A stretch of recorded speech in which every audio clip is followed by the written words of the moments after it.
السلام عليكم الاصدقاء ديالي، خوتي العزاز، كنتمنى تكونوا بخير وعلى خير.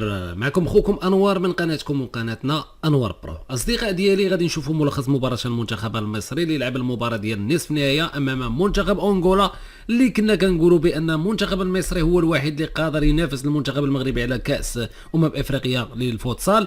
ولكن اليوم الكارثه كبيره، هي منتخب انغولا كيتفوق على المنتخب المصري.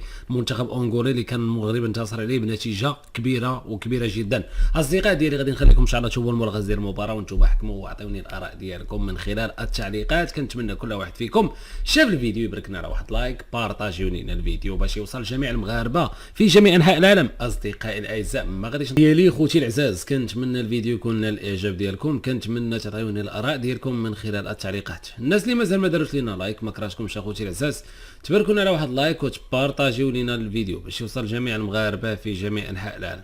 اما الناس اللي ما مشتركينش في القناه، كنتمنى من الصميم ديال القلب ديالي الاشتراك في القناه وتفعيل زر الجرس لتتوصلوا دائما بجديدنا. ان شاء الله ولي في راسكم بزاف. كيف العاده كان معاكم خوكم انوار من قناتكم وقناتنا انوار برو. ان شاء الله ولي في راسكم. السلام عليكم.